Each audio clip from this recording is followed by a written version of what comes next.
So as we've seen, linear probing can lead to clustering in the table.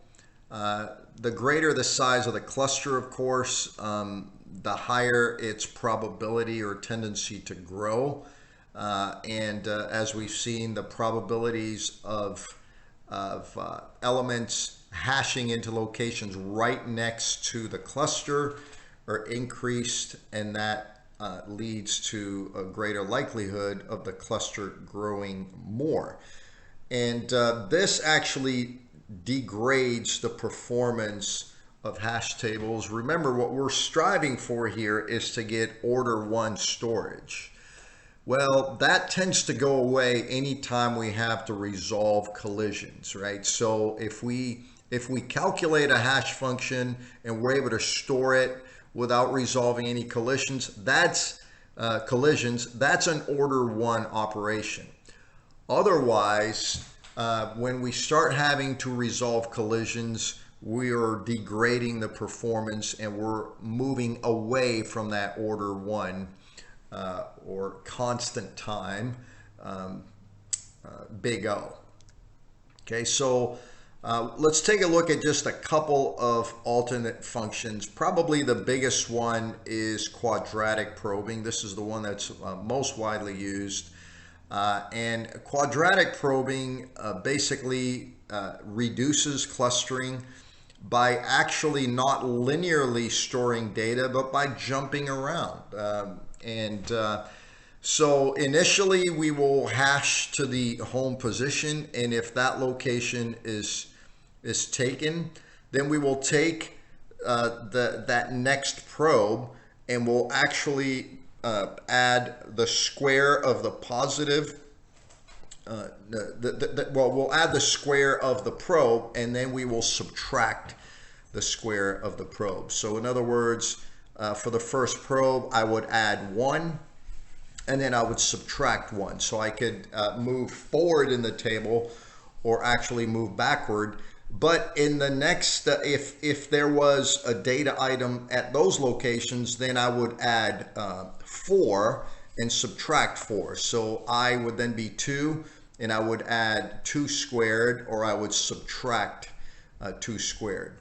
Now, we can only go up to basically half of the table size. And if you were to play this out, you can see that after half of the table size, in other words, if I allow I to exceed half of the table size, what will happen is that we will begin to wrap around and we'll begin to come up with the same probed locations again. So how does this work? Let's take a look at an example. Let's say that we've got our hash table. It's of size 19, which is a prime number, and we have a key that hashes to location 9. So in other words, h of k is 9. So here's the probing sequence. Obviously, we would attempt to store it at location 9. But if something was there, we would add 1 squared to it. So this is 9 plus 1 squared, which is 9 plus 1. And we would attempt to place it at location 10. If that's taken up, then we would go back to the home location. Remember, we always add probes to the home location, and we would subtract 1 squared. Okay, and that would give us 8. And as you can see, if we just look at this sequence of numbers, it actually has the effect of jumping around in the table and not simply just trying the next linear element, which is what causes a lot of the clustering. So let's do another one. If I've gone through the home location and I've probed the home location plus 1 squared, and I probed the home location minus 1 squared, and that's busy, then I could do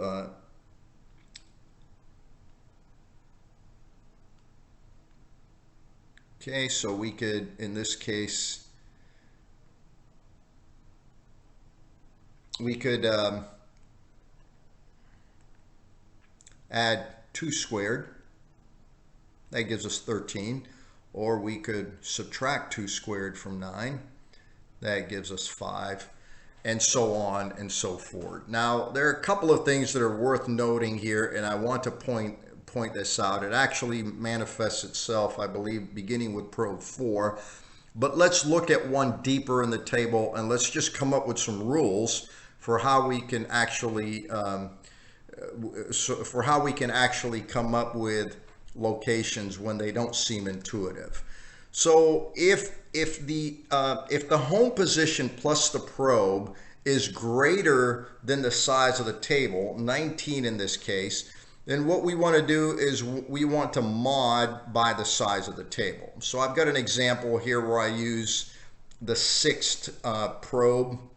And so initially we want to take 9 and add to it 6 squared. You notice that gives us 45.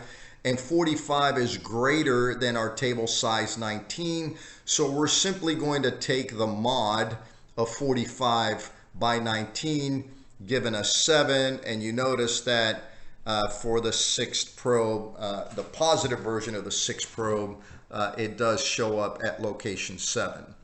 On the other hand, if the home position plus the probe, since we're actually subtracting values, we could end up at a value less than 0. And if that is the case, then we're going to take the mod of that negative number, in this case, and we're going to add it to the table size m. So here's an example. Our data item hashes to location 9. And we are subtracting 6 squared. That gives us negative 27. Well, negative 27 is less than 0.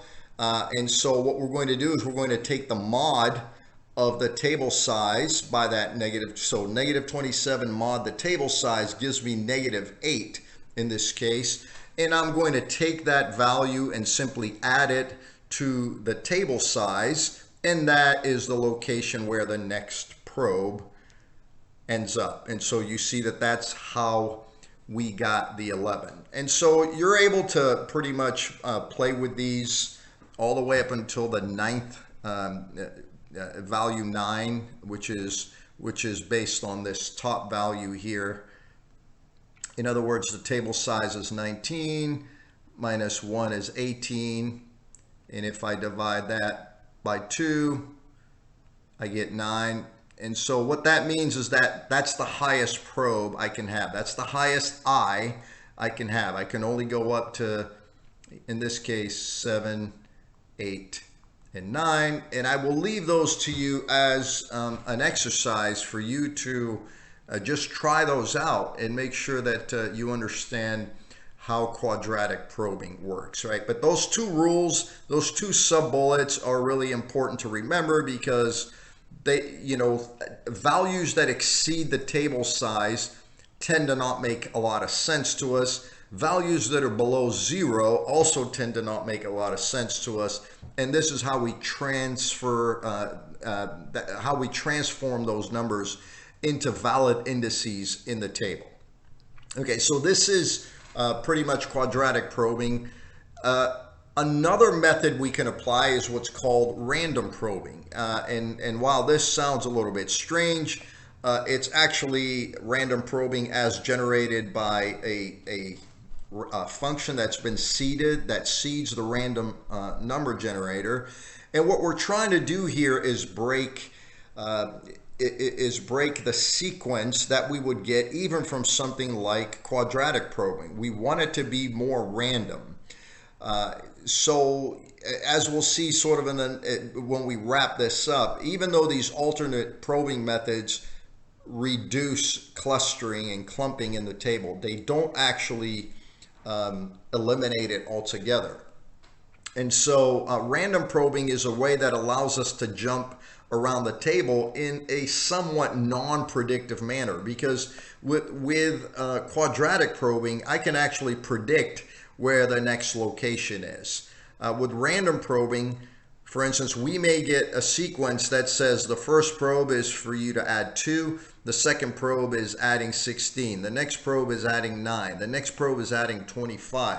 As a result, these are not fixed sequences, and but we need to be able to recover these values, okay? And so setting the random number seed is what allows me to regenerate this same sequence, because what we'll look at in the next block is that once we store data in other than its home location, we eventually need to be able to recover that data if somebody is searching for that data, or if somebody wants to delete that data. We need to be able to find it. And so whatever probing method we use to actually store the data needs to be able to be undone, so to speak, so that we can actually look for the data later on. So we need to be able to recover the sequence. Obviously, the sequence, the linear probing sequence 1, 2, 3, 4, 5, that's fairly straightforward.